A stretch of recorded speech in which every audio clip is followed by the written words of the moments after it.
Don't be surprised when the things that are valued and precious to God are mistreated, unappreciated, and hated by man and the world. Don't be surprised. The values of unregenerate man and the world will never align with God's values, and they are opposed to each other. They are enemies, really.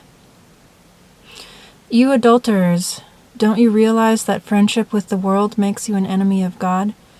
I say it again, if you want to be a friend of the world, you make yourself an enemy of God. You adulterous people, do you not know that friendship with the world is enmity with God?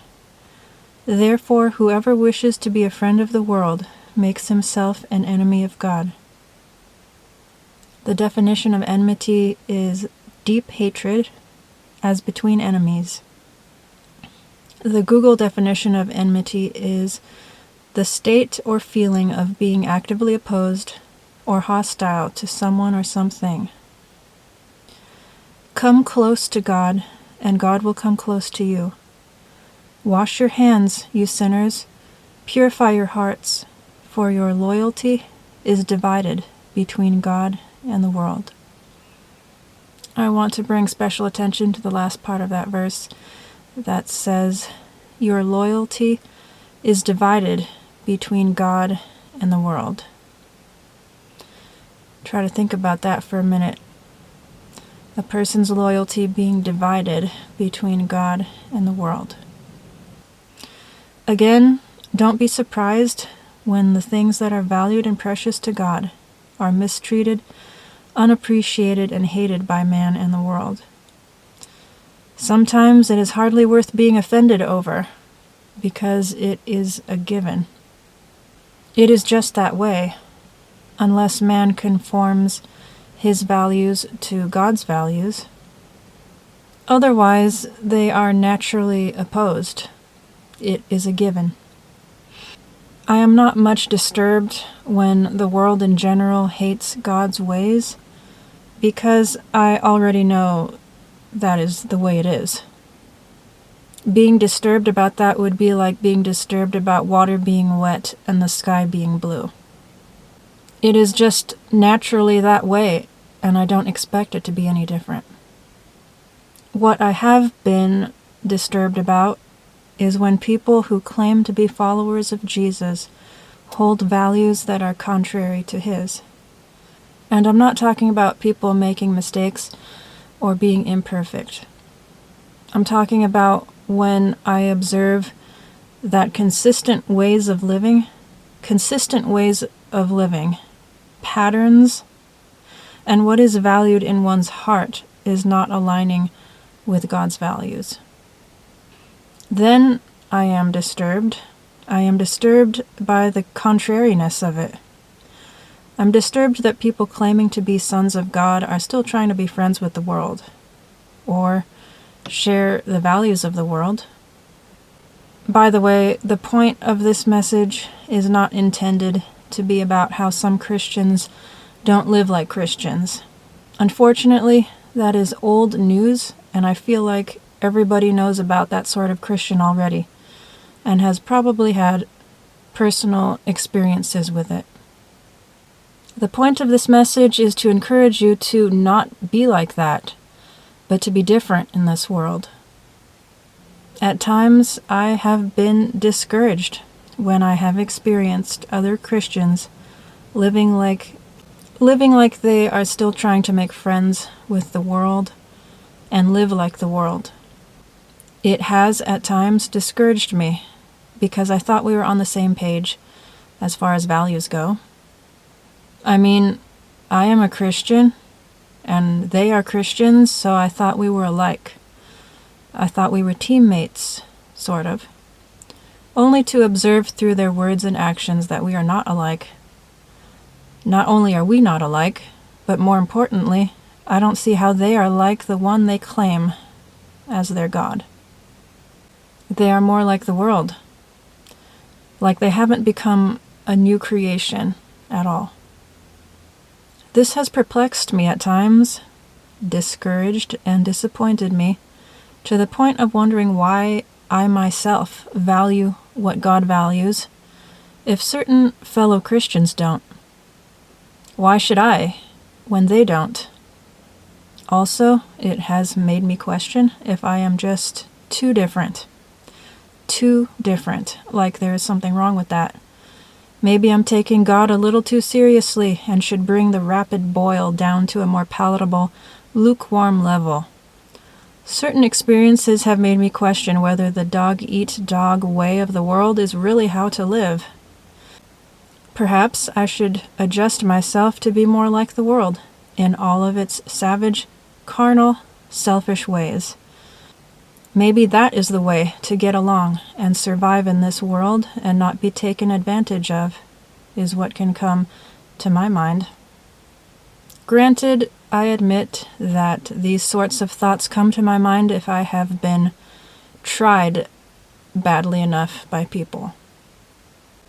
Moving on to answer that question, why should I value what God values when certain other Christians don't? The answer is, I am to be who I am, who God created me to be, and intends for me to be, for Him.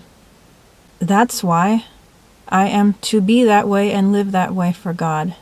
I am to live that way in loving obedience to Him, not for any other reason. Not because others do or don't. I'm doing it for Him, not for people who disappoint. As far as the dog-eat-dog way of the world goes, yes, the world is fierce and unmerciful. I am to protect myself from evil, be wise, and take care of myself, but still be who and how God created me to be. More and more like Jesus. I am not to adopt the ways of the world and become hard and unmerciful, but be unlike the world, an unregenerate man. This is how God wants His own to be. Different in this world.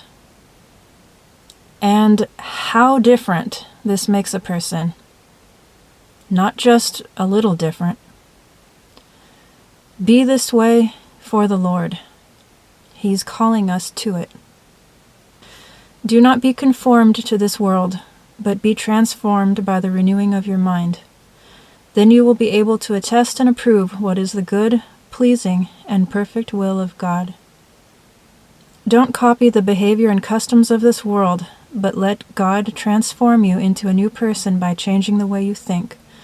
Then you will learn to know God's will for you, which is good and pleasing and perfect. And we know that for those who love God, all things work together for good, for those who are called according to His purpose. For those whom He foreknew, He also predestined to be conformed to the image of His Son, in order that He might be the firstborn among many brothers. And those whom He predestined, He also called. And those whom He called, He also justified. And those whom He justified, He also glorified. So all of us who have had that veil removed can see and reflect the glory of the Lord. And the Lord, who is the Spirit, makes us more and more like Him, as we are changed into His glorious image. May God's people embrace this. Embrace being different in this world, because they are becoming more like Jesus. May God's people truly embrace this in their hearts, not just on the surface. Be all God intends you to be, unapologetically and despite those around you. It is true the world is fierce in its own way, but I am free to be fierce in my devotion to God. God doesn't call us to conform to others, He calls us to conform to Him and His will for you. So be this way, unaffected by the world in which you live and the ways of man, even the ways of man that can show up within the church.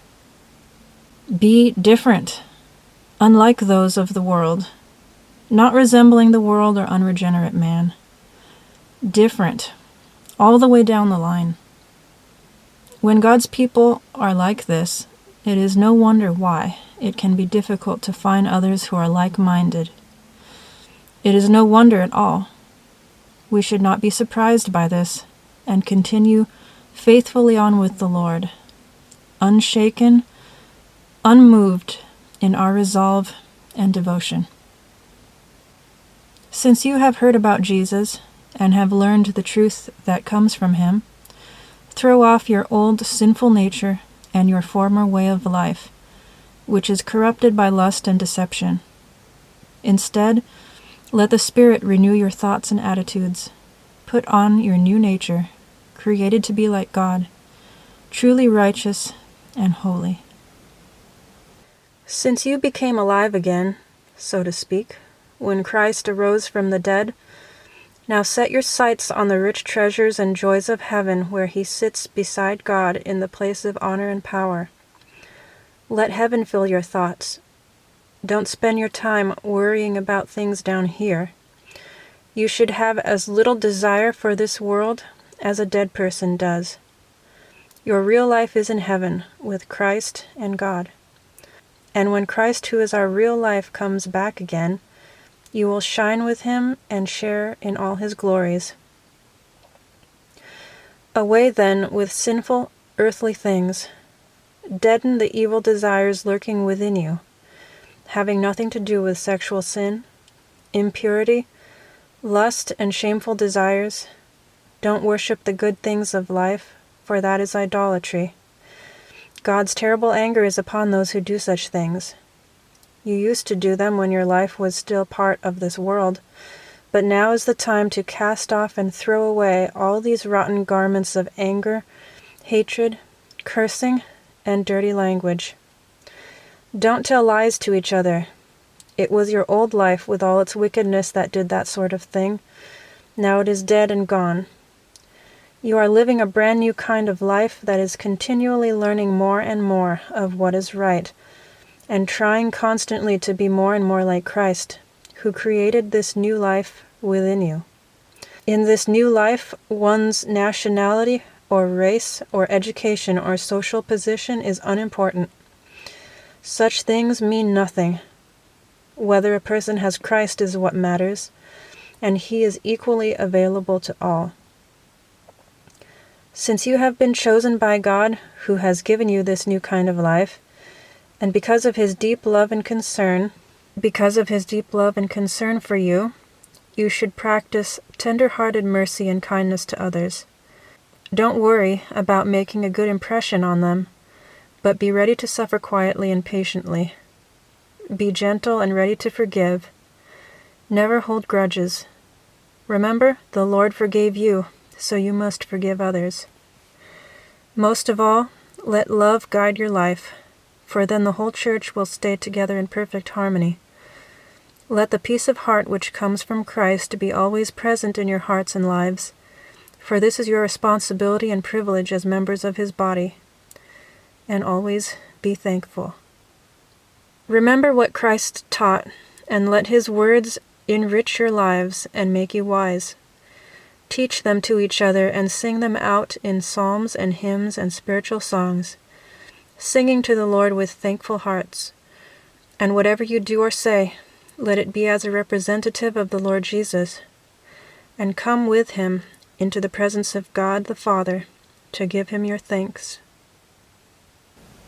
I could end here, but I will focus on how that verse from Romans 12 said not to copy the behavior and customs of this world. In a way, I can compare it to that trip to the Philippines that I took recently. There are certain behaviors and customs in different countries. There are similarities too, but I'm focusing on the differences at the moment. When I am in the Philippines, to some extent it is respectful to align myself with their customs and behaviors. Especially when a person moves to a different country, there is probably some expectation or desire that they would assimilate. That is normal enough, but when you become a child of God, a Christian, a believer, a follower of Jesus, or whatever term you want to use, we are to do the opposite of assimilate to the world. Dear friends, I warn you, as temporary residents and foreigners, to keep away from worldly desires that wage war against your very souls. In this world, we are temporary residents and foreigners because the world is not our home, and as such, we are not to assimilate, but to be different. Contrary to how we might normally assimilate somewhat to the behaviors and customs of a country we are in, as now a foreigner in this world, because we belong to God, we are not to assimilate to the world. We are to be different and increasing in our differences as well. It would be like if I moved to the Philippines and participated in none of their customs at all, and made no attempt to. I would move differently, look differently, live differently, speak differently, which makes me think of why I have felt so discouraged in the past with certain fellow Christians. I thought we were from the same country, so to speak. Our citizenship is in heaven, supposedly.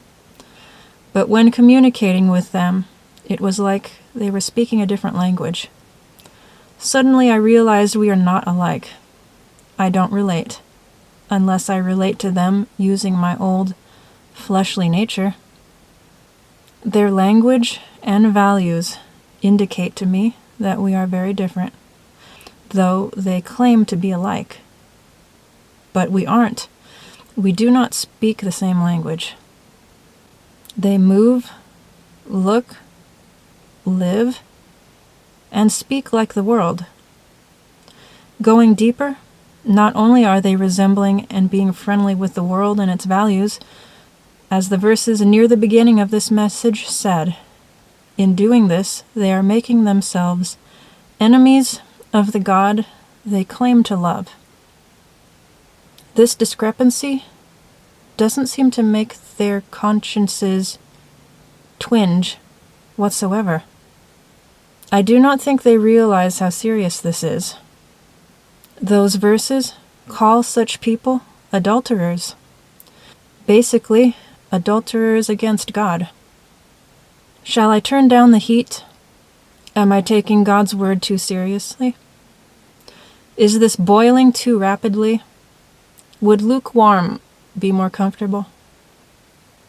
This message is not intended to mainly be about people being friendly with the world and making themselves an enemy of God. The intent of this message is to encourage Christians to not be like that, to not be like the world, but to be different. Be more like the God we claim to love.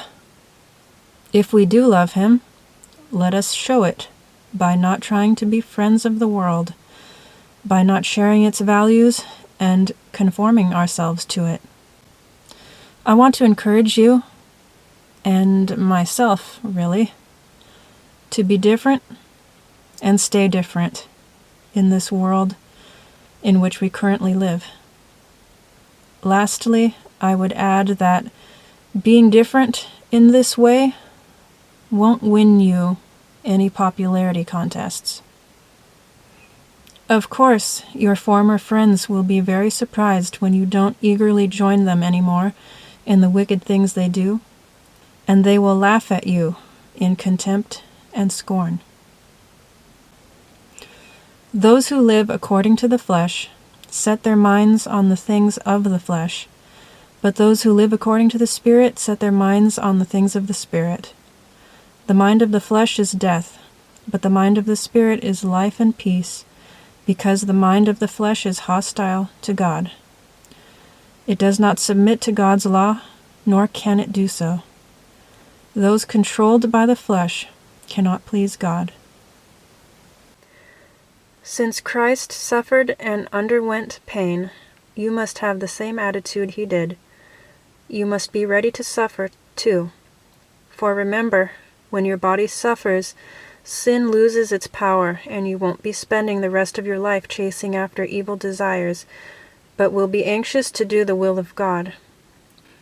You have had enough in the past of the evil things the godless enjoy: sex, sin, lust, getting drunk, wild parties, drinking bouts, and the worship of idols, and other terrible sins. Of course, your former friends will be very surprised when you don't eagerly join them anymore in the wicked things they do, and they will laugh at you in contempt and scorn. But just remember that they must face the Judge of all, living and dead. They will be punished for the way they have lived. That is why the good news was preached even to those who were dead, killed by the flood, so that although their bodies were punished with death, they could still live in their spirits as God lives. The end of the world is coming soon. Therefore be earnest, thoughtful men of prayer. Most important of all, continue to show deep love for each other, for love makes up for many of your faults.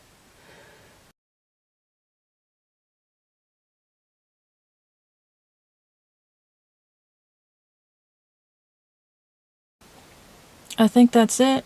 I think that's the message. Dare I continue speaking and potentially change it? I don't think so. I don't think I'll change it, but maybe I will continue to speak. Whether this is added to what I already said, I will find out later. But yes, different in this world. Are you? Or are you like the world as a Christian? As a Christian specifically, I'm not talking about people who aren't Christians. Why would anyone expect a person who is not a Christian to be unlike the world? I would expect them to be like the world. I am not trying to pick on unbelievers. This message is for Christians, as most of my messages on this channel are for people who are already Christians, or at least those who claim to be. If you claim to be, then you should be different than the world. Different. Not conform to it and not sharing the values of the world. Is that not plain enough? I thought it was plain, but for some, I see some Christians looking no different than the world. That's not how it should be. And so I encourage you to not be like that. If you are a Christian, be different in this world. Be different. And like I just said, it's not going to win you any popularity contests. Definitely not, even within the church. I'm not saying every single church there is. In some church groups, you will find that you are different even in that environment. Even amongst other Christians, you will find that you are different. And it feels a little isolating, but I am past whether it feels isolating or not. Who are you devoted to? What do you care about most? Your feeling of isolation or following after the Lord, whether it's with other people or alone? I know my answer to that. What is yours? Do you care more about feeling isolated and so different that you're not finding like-minded Christians? Do you care more about that unpleasant feeling of feeling a little bit alone? Or do you care more about enduring that feeling for the sake of following after Jesus? I hope that we have the capacity to endure unpleasant feelings for a higher goal. Again, this message, I keep repeating it, but really this message is not mainly about how some Christians don't act like Christians, because who doesn't know that at this point? It is mainly about, yeah, some Christians don't act like Christians, but as for you, don't be one of them. That's my main point. Be different in this world. Yes, that one. First of all, my throat. I did get sick after I got back from the Philippines. Prior to this video, several of my videos were about my Philippines trip. I got sick after I got home, and I'm still recovering, so my throat feels a little funny still. So I don't know if you can hear that in my voice, but I can feel it. Anyways, I mentioned something about realizing that certain other Christians and myself are not alike, and how we don't speak the same language. Suddenly I realize, wait, we're not on the same page, and how that can be discouraging to me. Yes, I already know that there are plenty of Christians who don't act like Christians. That at this point in my life should not be a surprise to me. But occasionally it still is, because I'm talking about Christians, people who say they are Christians, who go to church every week, who are involved, who and have been that way since they were little. I thought we were on the same page, and then suddenly I realized, wait a minute.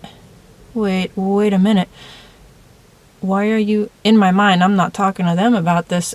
Oh, sometimes I do, but in my mind I'm thinking, wait a minute, why are you valuing that, whatever it may be? Why are you valuing that? Why are you caring about that? Because for me, I don't. Not only do I not, but I shouldn't. So I'm wondering, why are they? Are we not on the same team? Are we not? And then I just find that discouraging sometimes, because I thought we were on the same team. I thought we were some kind of support system. But no, you're going a direction that I don't want to go, so I cannot be on board with you. And I mean, I still want to care about them, but that's not my point. My point is how very different one Christian can be from another.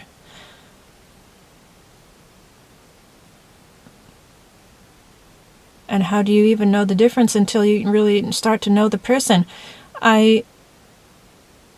You can tell by what they say, for one. You can, in some of the things they say, if you pay attention, if you keep your eyes open, if you observe, you can start to see what they value. You can observe their life. There are fruits to observe. But yes, I can find that discouraging when I find that even amongst other Christians, I do not find similarities enough to feel like we're actually on a team. I feel like, whoa, you're way over there and I'm way over here. How can we be on the same team? Why are you valuing what the world values? And that can be discouraging to me. Nevertheless, I am to be who God intends for me to be, regardless of what other people are choosing to do. That's their business with God. They can take it up with Him and He can take it up with them. I have my path to walk, and so do they. So I have to care enough about God and what He wants to be different in this world, whether other people, other Christians, are caring about it or not. Yes. Don't expect to win Miss America, some kind of popularity contest, if you want to follow after Jesus. That's all I can say. And the Bible says so. It says the world will something along the lines of the world hated Jesus, so they're definitely going to hate you the more and more you resemble him. With the Lord and by his grace, each of us must forge ahead with our eyes and our hearts fixed on the will of God, and try to walk that way with him the best we can, and not be looking around for other people to join us on this journey necessarily. It's wonderful if there are people, and there are Christians that are on the same page. Thank God for them. You know what I mean? I'm not talking about all Christians everywhere are resembling the world. So thank God for the ones that aren't, and I encourage you to be one of those ones that does not resemble the world. Where was I going with this? Yes, each of us must continue on with God, whether we feel like other Christians are walking alongside you, holding your hand along the way. Can you hold God's hand, and let that be enough at times? At times. I'm not saying you are always alone on this journey and there are never other Christians there to support you, because there are, but I'm saying at times it will be you and God alone. And I hope that we can accept that and not be thrown off course, not feel like you're ready to give up because some other Christian isn't holding your hand. That's how I want to be, anyway. Thank God when there are other Christians there to be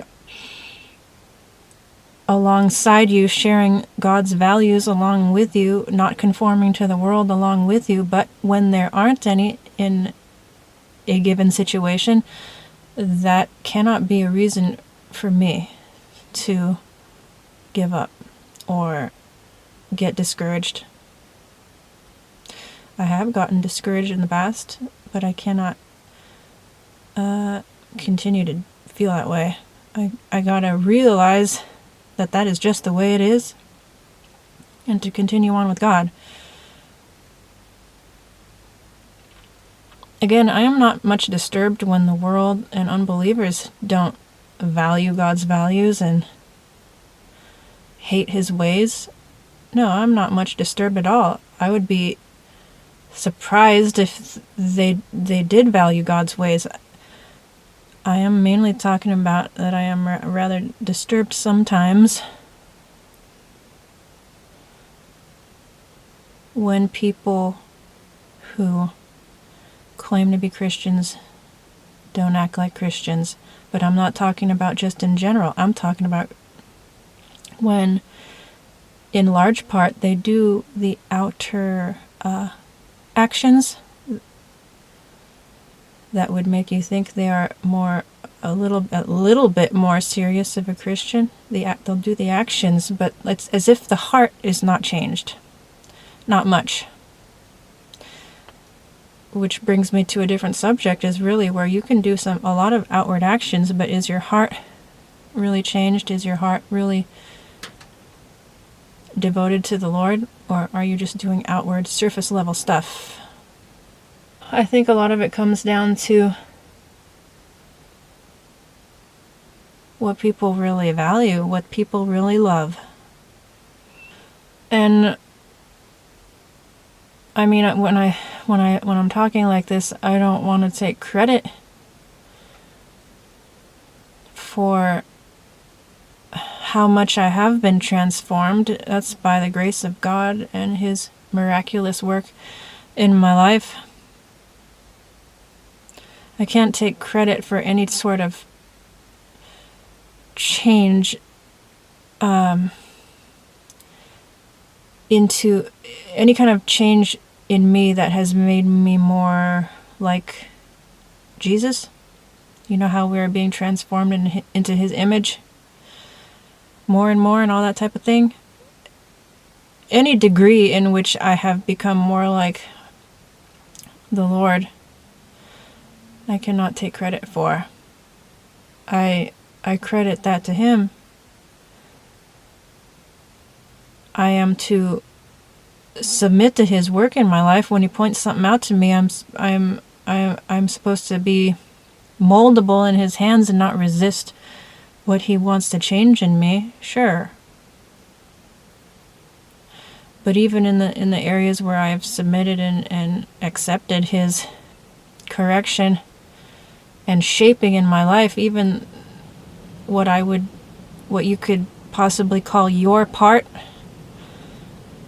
my part, even that I don't really want to take credit for.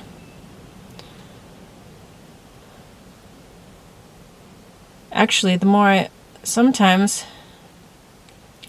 I observe some other Christians not acting like they've been made new, when I observe that, sometimes more than being disturbed that is where they are still at, it makes me thankful that I am not there.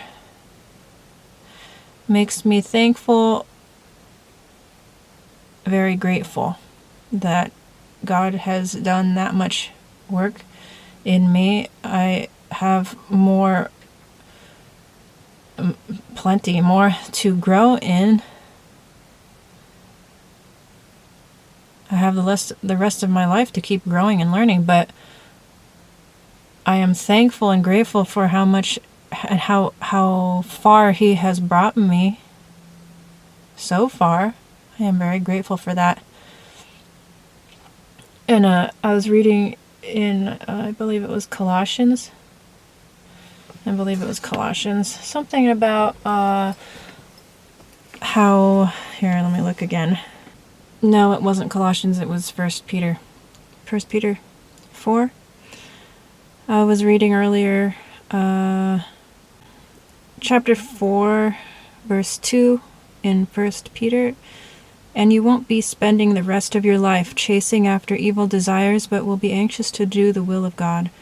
You have had enough in the past of the evil things the godless enjoy: sex, sin, lust, getting drunk, wild parties, drinking bouts, and the worship of idols and other terrible sins.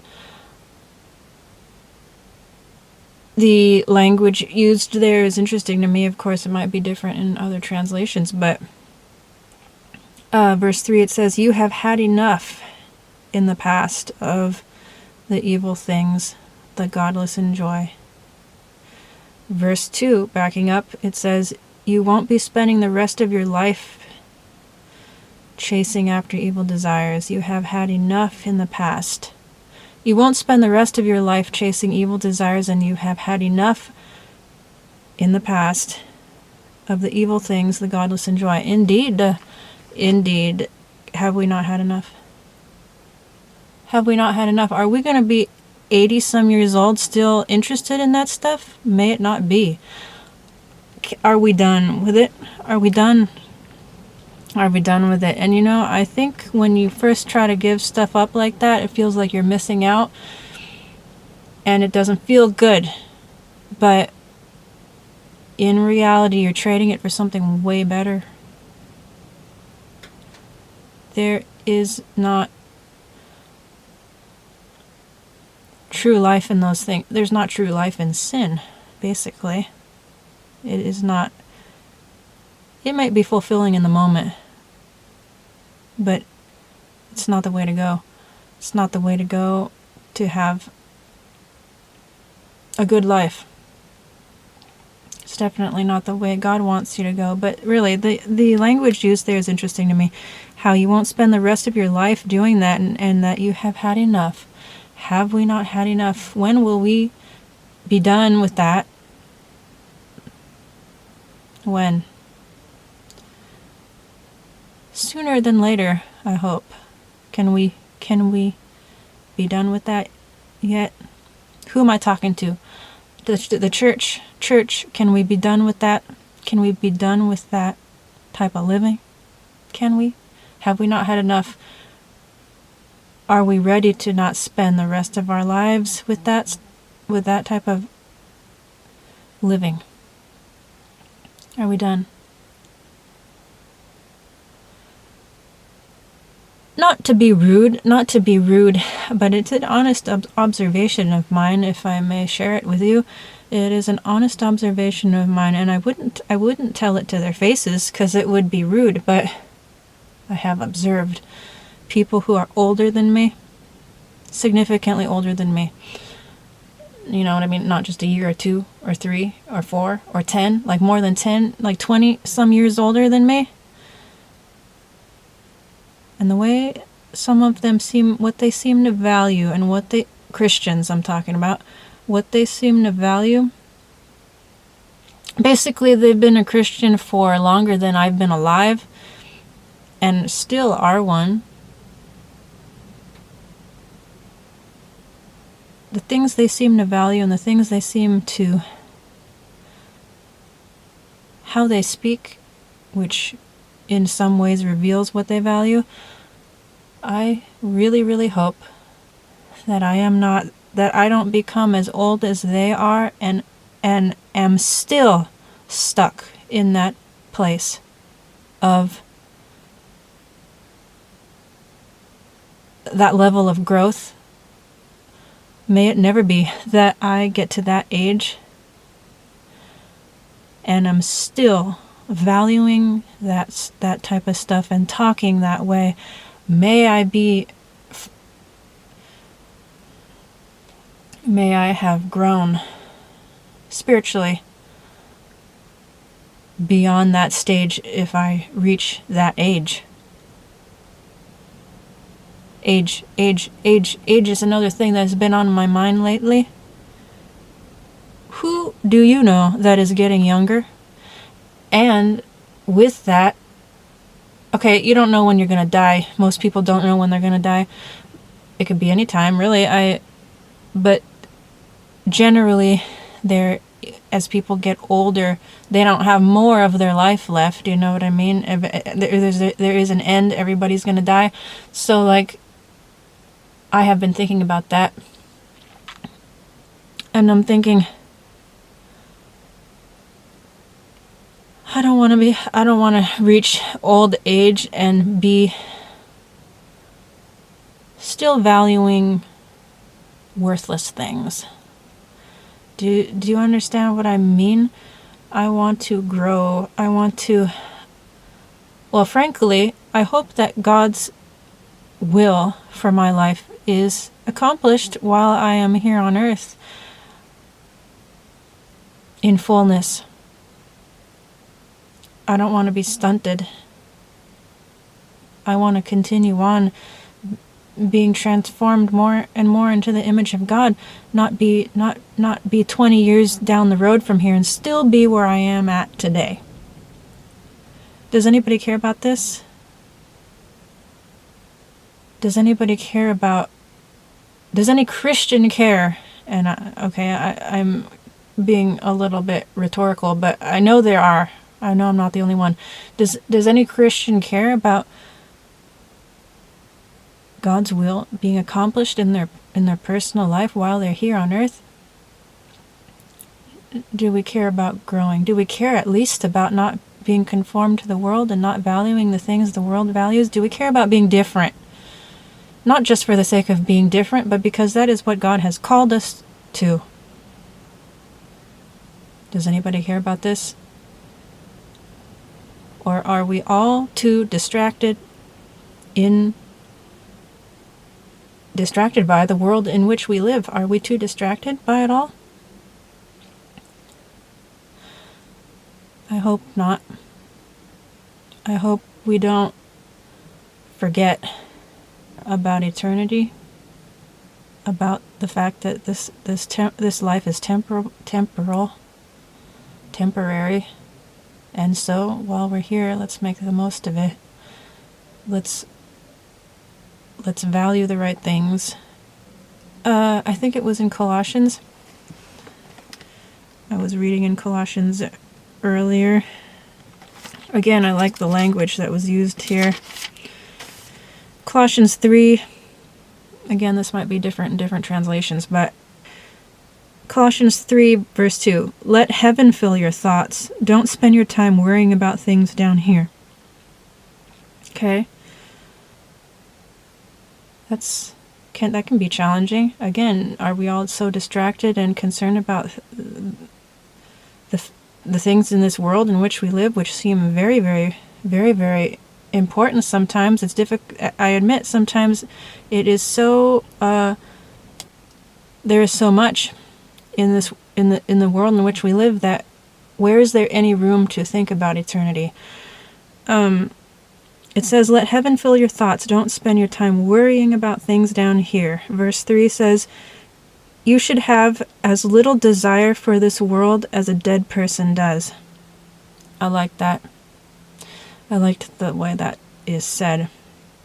You should have as little desire for this world as a dead person does. Your real life is in heaven with Christ and God.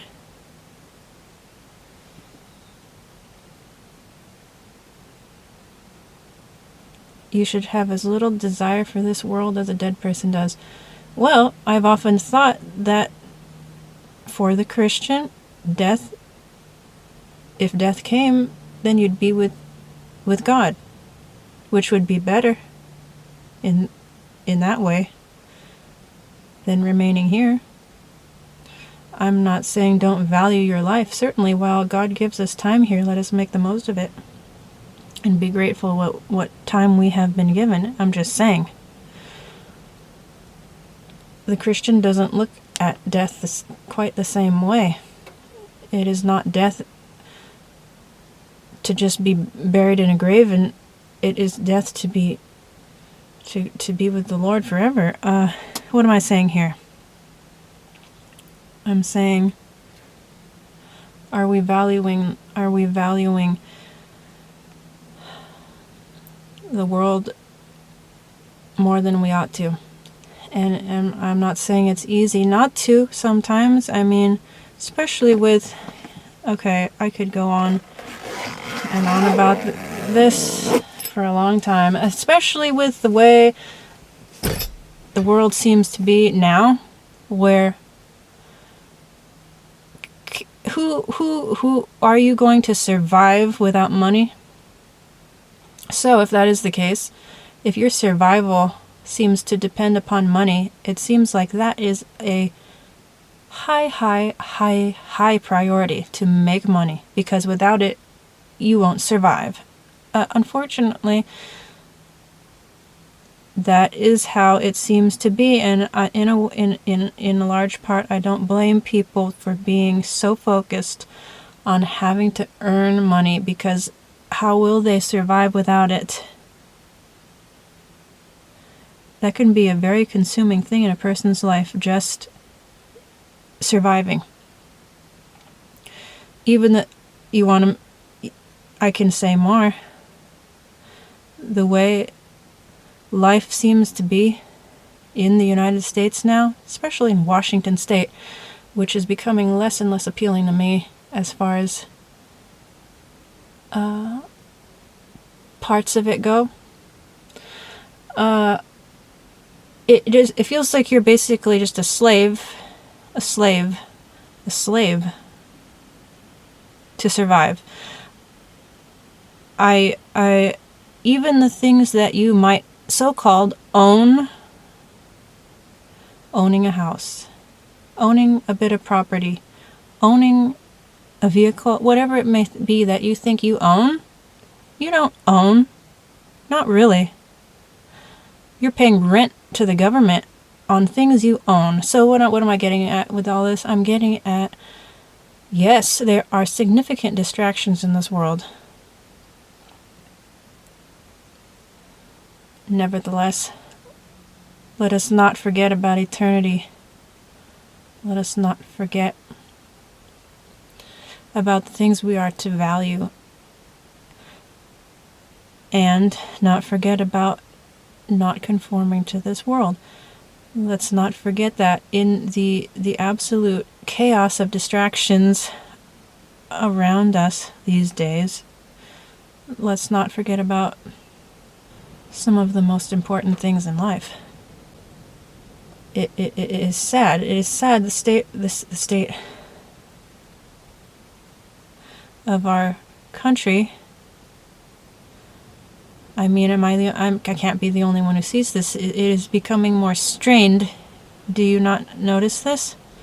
Lately I've heard so much of the rest of the country, the United States, complaining about how, gas is like the average price per gallon is $4 now, or whatever it is.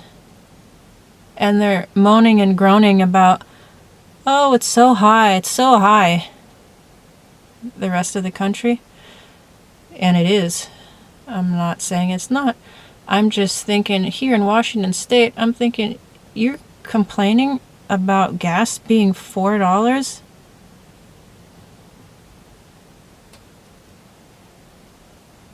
Here it's been above $5 for a while.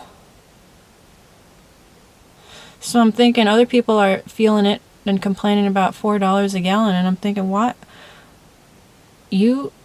That sounds, it just puts into perspective for me, Washington State.